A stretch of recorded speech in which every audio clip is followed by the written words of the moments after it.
An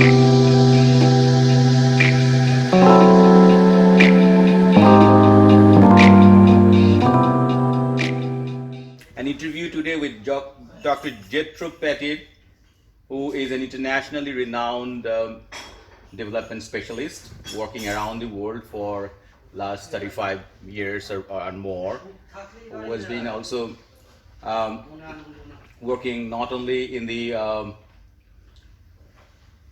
I mean development field but also in different areas of anthropological interest. He had a BA from Harvard University, and then he was also had his MPhil and PhD from England in Sussex and Bath, and he worked in IDS for about 20 years, and he was the director of teaching and learning there for many years, and now he's also um, giving his consultancy service for many of the development organizations around the globe. He has been also working in Asia as well, apart from his work in Latin America and America. So we got Dr. Petro today here, and we'd like to have a small glimpse of his mind today here about the anthropological research, or for that matter, for the development research. So, Dr. Petro, welcome you in the show. Thank you, Professor. Um, we have a small institute called Institute of Applied Anthropology, we have got 10 or 12 universities where anthropology departments are there, and these or other are affiliated with this institute. So we welcome you from that institute as well. Thank you. It's a pleasure to be here. Thank you. So I'm just we'll do a small discussion about some of the issues that relate to anthropology and development. And for just to start with, what do you think the contribution of anthropology, and for that matter social science research, can be there in the contemporary world? Yes, well, very good question. I mean, the contemporary world, when we think about all the challenges that different societies face locally, nationally, globally, we're seeing increasing complexity of challenges to do with infectious disease, to do with health, to do with climate change, global heating, and myriad political challenges where we're seeing rising nationalism and forms of extremism and so on. Right.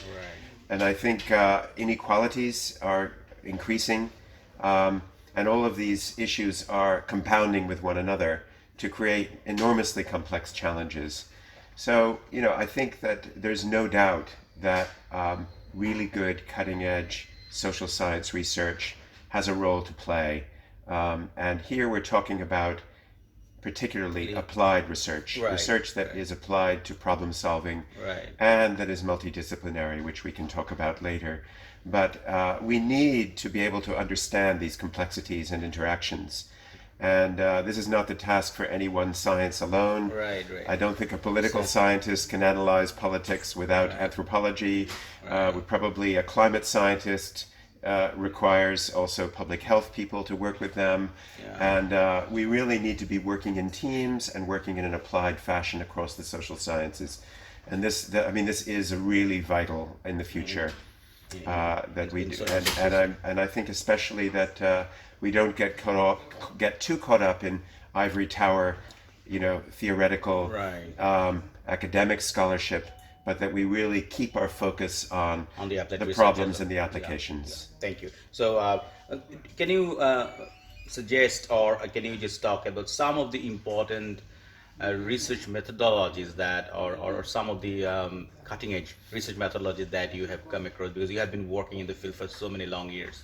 Yeah, so I started with an undergraduate degree in anthropology, and then moved into interdisciplinary social science development studies, which Right. brings many disciplines together.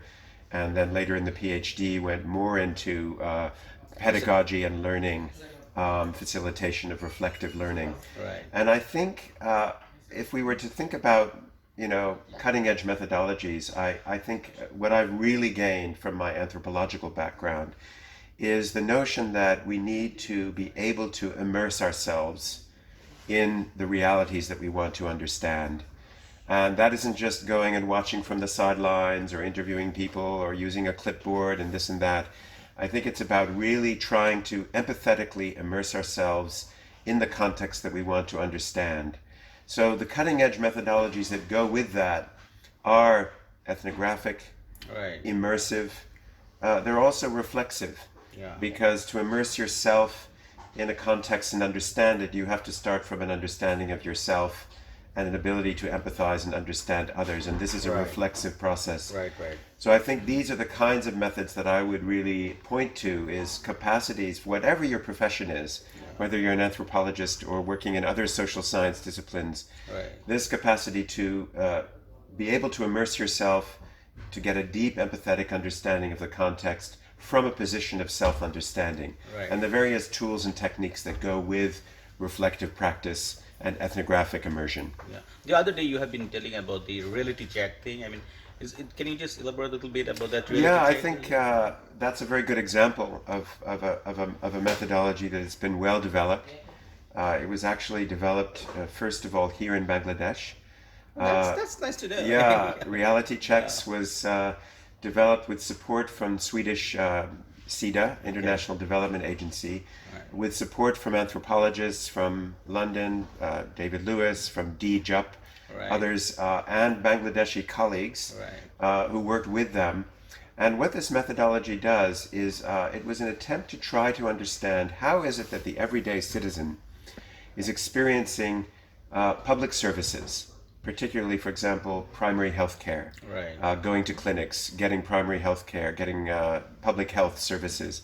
And how does the individual citizen, the ordinary person, experience education, educational programs, schooling, and so forth?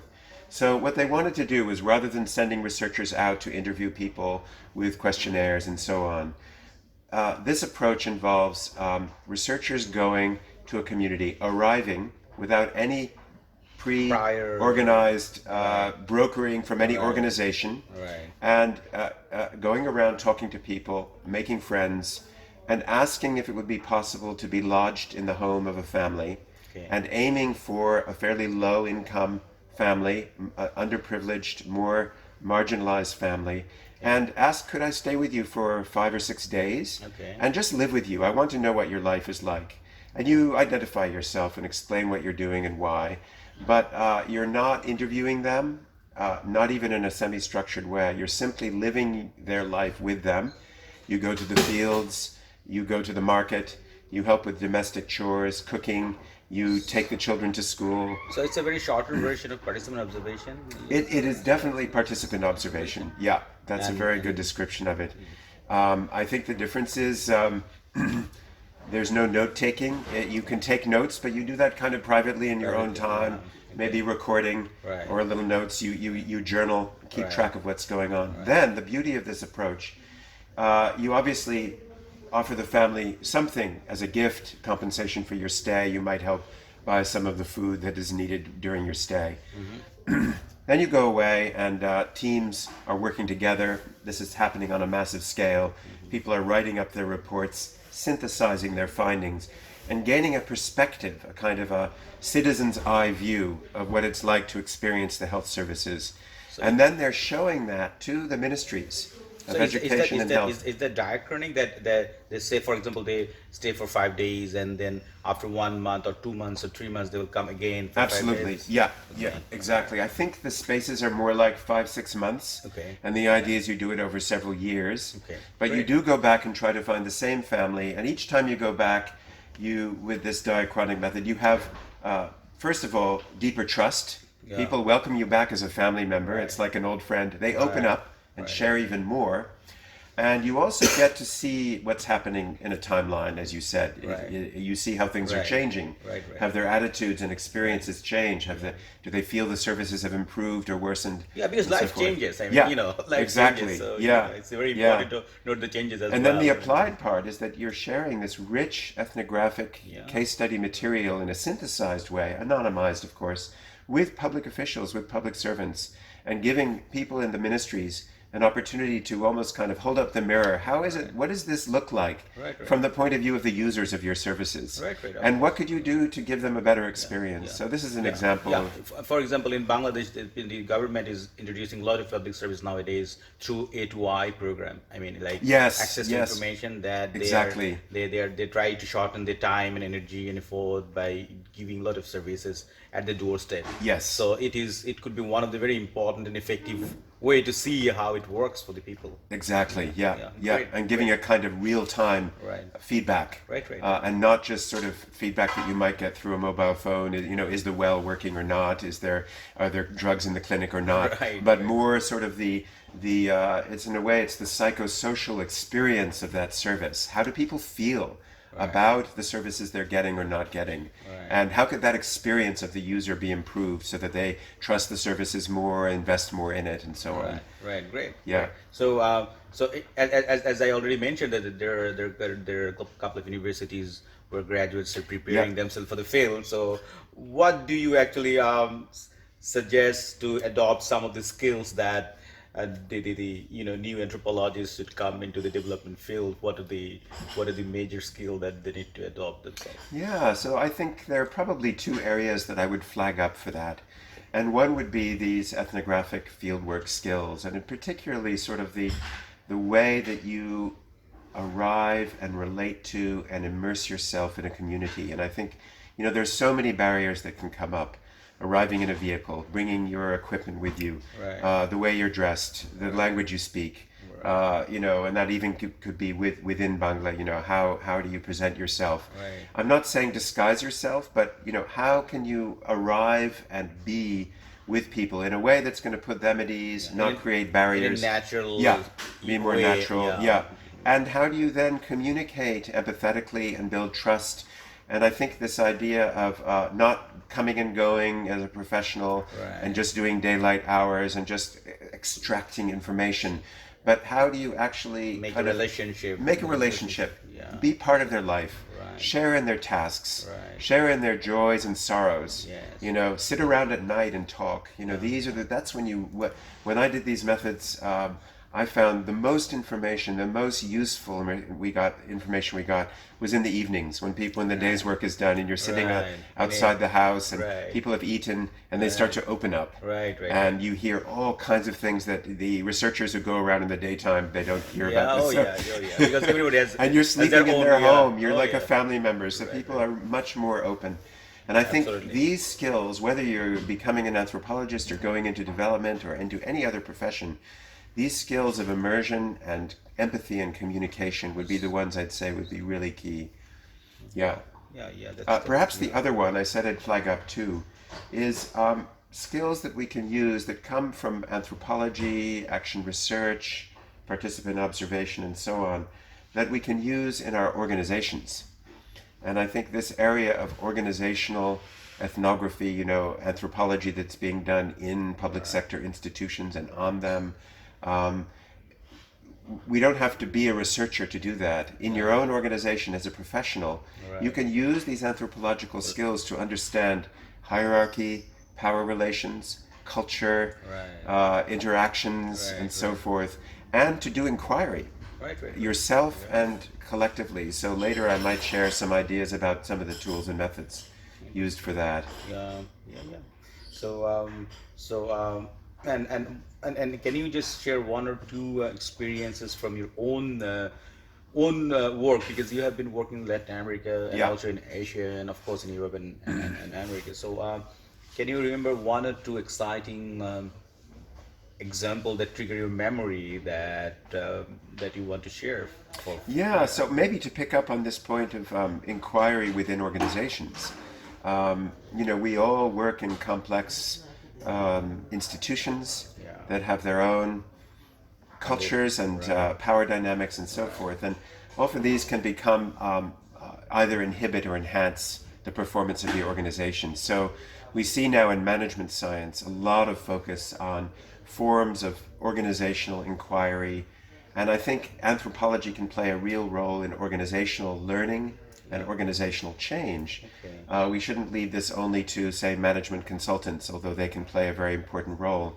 But in my own experience, you asked for examples. So when I was working in the Institute of Development Studies at the University of Sussex, our organization itself was going through changes, as all organizations do, restructuring, reorganizing, coming up with new strategies. How do we want to be positioned for these future challenges? And to do that, well, what can you do? You can do anthropological and cooperative kinds of inquiry, Right. where you're not just the anthropologist observing, but you can facilitate groups of people to do their own inquiries, looking at themselves and looking at their colleagues and looking at the dynamics in the workplace, Right. and trying out changes Yeah. and seeing how those changes work. Now, if anybody of your listeners and viewers are wanting to know specifically, I would suggest looking at Cooperative Inquiry.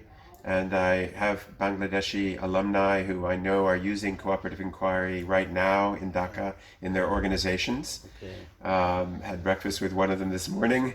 So I know they're using these methods. That cooperative inquiry, can you just elaborate a little bit, like that's the inquiry of the common in an organization? Yeah. So That's what it what is it's a form of research where a group of colleagues, say you and me and others in our organization, we want to try to make a change. Okay. So we're going to inquire at 3 levels. Okay. We're going to inquire at the individual first person level. In other words, Right. we're going to look at ourselves. Right. And this is where reflective practice and reflexivity, Right. which are important for ethnography, comes in. Exactly. Who am I and how am I behaving and how am I contributing to the dynamics that Right. is going on. Right. Secondly, we're going to inquire together. So a group of us will do that. Okay. And we may have a cooperative inquiry group of, say, 5 people, 10 people. Okay. We all agree we're going to do this. Okay. We're each going to look at our own practice, Okay. but we're also going to share what we're doing and see how it joins up and look more systemically Okay. at how are the dynamics going on. We might be looking at particular challenges we're facing, like how to give employees more of a voice in decision making, or how to address gender dynamics Sure. or discriminations in the workplace, or how to allow more innovation to thrive. We might pick an issue to inquire on. Right. So then we get together periodically, share what we've learned, then we go back to our individual inquiries. We might also each be facilitating an inquiry in our own department or a work group or team. So that's the second person, okay. where it's not just me, it's we. Yeah. Then there's third person, which is they, which is the research on. That's the wider say, Wider organization or its users. And it might be that you want to gather data from people who aren't in the immediate inquiry. Right. So there you might think about how can we maybe do some survey research or some wider interviewing that isn't first person or second person, but it's collecting data from others in the organization or from the users of the organization or people who are seeing it from the outside. Great. And then you try to bring these 3 layers together, first, second, and third person inquiry, into an analysis and into an action plan. Right. So it moves into action. So it borders on action research. Yeah. And I think anthropological skills are the foundation of this. Of this. Okay. Yeah. Sounds really good. Yeah. And another important question I want to ask you, because I mean we gather important information for different using different tools and methodologies, and but one of the weakness that we have that to analyze the data in an anthropological or in a qualitative manner, where we need a lot of narratives and all kinds of descriptive data that we need to produce. Yeah. So do you want to give 1 or 2 tips on that? I mean, Yeah, I think that's always the biggest challenge. You get all this data, and then what do you do with it, and how do you make sense of it? Exactly. And there are these really good software programs now, like in Vivo. Right. I think that can help you analyze qualitative data very effectively. So I would Somebody definitely. refer was DDoS. Have you ever Yeah, heard that? that's right, yeah. That can be work in the same page in the different places. I mean, Yes, I think these are good. I personally don't have a lot of experience with them, although I've worked with students who've used in Vivo, used to be called Nudist, this qualitative research. I think these programs can be very good, and I'm sure there are others that maybe you're more familiar with. But I think also there's a role for some more traditional ways of making sense of data that can be done quite simply. Yeah. And one of them, for example, is you know, Narrative analysis, yeah, narrative just analysis, and some of learning this can be done in a very textual. sort of Okay. tactile Okay. way where you're writing your data on cards. Right. You're maybe color coding them or using stickers to classify and categorize. You're grouping and regrouping, Right. and letting the data, the sort of analysis emerge, inductively Right. Right. from the data Right. rather than deductively. And I think, Right. in my experience, using these methods, especially in groups, so not Yeah. even as an individual, but get a group of people, assemble the data, visualize it. I think data visualization is enormously useful. Okay. And doing some of the clustering and categorizing by hand, say just spreading them out on the floor and trying different configurations and seeing what pictures start to emerge. And then that can give you perhaps a good jump start to move into a more detailed analysis of some of the textual analysis of what's going on inside of those bubbles. Right, right, right. Thank you. Yeah. Yeah, that was quite helpful. And I'm just in one of the last questions, like, what do you see the future of anthropological research? Because the traditional methods that anthropology has is Yes. used by so many other disciplines, and what distinct anthropology has with this to make the contribution more, like explicitly anthropological Yeah. or qualitatively, vivid. Yeah. So Oh, I think that's a great question. I mean, I've touched on some of this already, but perhaps to introduce a new element. Having worked in the development field for 40 years, and half of them in NGOs and half of them more in kind of academic applied research, right, policy research, right, I feel that anthropology has made an enormous contribution. And you also have sociology, political yeah, science, right. economics. You have health, education, Psychology, various. yeah. But psychology is missing. That's it. Development studies traditionally has not included psychology. Okay. And if we think about social change, what is it if not psychology? Right, right. And I think anthropology has a role to play in helping us to get kind of under the skin and behind the scenes into the psychosocial realm of people's experience. That's sitting around at night in a community talking to people, or sitting around doing cooperative inquiry or action research with colleagues. You are talking about people's feelings, the affective domain, the psychological side. The cognitive anthropology. Yeah, it is. Yeah. It's cognitive. It's there's all sorts of embodied Right. dimensions of knowing and learning that we often miss. So I think this is a real cutting edge area. This sort of fusion of psychology, anthropology, embodiment, cognition. We now have neuroscience that's telling us so much more than we ever knew before. Right. And I think in my experience that the implications for methods are that we might find ourselves doing more visual ethnography. We might find ourselves doing more embodied ethnography, working with theater methods, working with movement, working with embodied psychology. And I think then we can bring in dimensions of understanding of society and organizations and institutions that have been really missing from interdisciplinary social science. Right, right, great. Somebody was also telling about, like, if the traditional ethnographic method, I mean, participant observation is quite ambitious nowadays. So, is it possible that we can do some focused ethnography thing? Like, it's not the whole of the life, but one criteria of life in a whole manner. It's like, do you suggest Yeah, any I do. focus ethnography thing? Yeah, I do think Because so, time yeah. is time is short. Time is short, and yeah. Yeah. all time pressure is there. So Absolutely. I mean, a quick example of that is that when we did the reality checks method, we used it for a major evaluation of Swedish support for civil society around the world. And we worked in 3 countries as case studies: Pakistan, Uganda, and Nicaragua. Okay. And one of the things the researchers really started to pick up on as a focus in their immersions and their understanding was the psychological experience of poverty and marginalization. Okay. And so much social science research focuses more on, okay, what are the incentives for change? What are the inputs and interventions? These are all important, but they're a little bit more mechanistic, and they're treating populations in aggregates and trying to tweak incentives and so on, and intervene in ways that affect populations.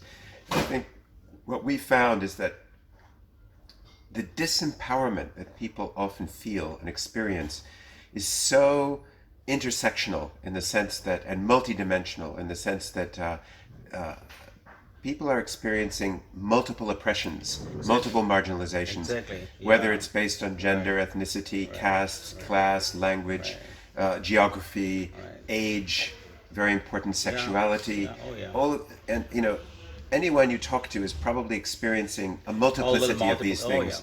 And the intervention, though, is often coming in on one angle. One way. We're going to treat you as a woman right now. You are a woman. You are representing all women. Whereas in reality, this woman might be experiencing other oppressions and discriminations. And she's having the psychological burden of those multiple intersecting identities.